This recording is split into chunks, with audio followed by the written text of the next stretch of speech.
முருகன் தன் இழந்த பேச்சை பெற்ற ஒரு அற்புதமான ஸ்தலம். ஸோ ஒரு நாள் பரமேஸ்வரன் சுவாமி வந்து அம்பாளுக்கு வேதத்தையும் ஆகமத்தையும் உபதேசம் பண்ணும்போது அம்பாள் சரியாக கேட்கலன்னு சொல்லிட்டு அம்பாளை பூமியில் பிறக்க சபிச்சிடுறாரு. ஸோ முருகன் கோபமாயி அம்மாவை சபிச்சிட்டாரேன்னு கோபத்தில் கொண்டு வேதத்தையும் ஆகமத்தையும் கடலில் எரிஞ்சிடுறாரு. அந்த முருகப்பெருமானை நீ ஊமையாக பிறக்கணும்னு சொல்லி சுவாமி பூமிக்கு அனுப்பிடுறாரு. மதுரையில் ஒரு வணிகனுடைய மகனாக பிறந்து ஊமையாக பிறந்து இந்த ஸ்தலத்தில் வந்து அவர் பேசி அந்த திரும்ப இழந்த பேச்சை பெற்ற இடம்தான் இந்த எருக்கத்தம்புலியூர். நவப்புலியூர் ஸ்தலங்களில் வியாக்கிரபாத முனிவரும் பதஞ்சலி முனிவரும் வழிபட்ட அந்த 9 கோயில்களில் இது வந்து எருக்கத்தம்புலியூர்.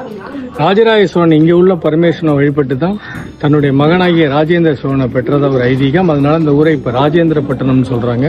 விருத்தாச்சலத்துக்கு தெற்க ஒரு 7 கிலோமீட்டரில் கும்பகோணம் ரோட்டில் விருத்தாச்சலத்துலேருந்து கும்பகோணம் போகிற ரோட்டில் இந்த அற்புதமான ஸ்தலம் இருக்குது. சுவாமி திருநீலகண்டேஸ்வரர் வீரமுலை நாயகின்னு சொல்லுவாங்க.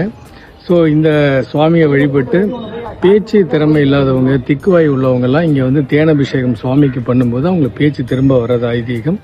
ஸோ குமரன் வழிபட்ட இந்த திருக்குமார சுவாமி இங்கே மூலவருடைய பேர்.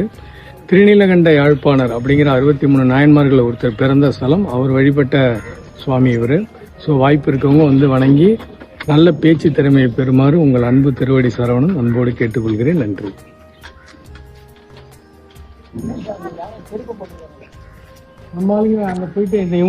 இது போன்ற ஆன்மீக செய்திகளை தொடர்ந்து காண திருவடி சரவணன் சேனலை லைக் பண்ணுங்கள், ஷேர் பண்ணுங்கள், சப்ஸ்கிரைப் பண்ணுங்கள்.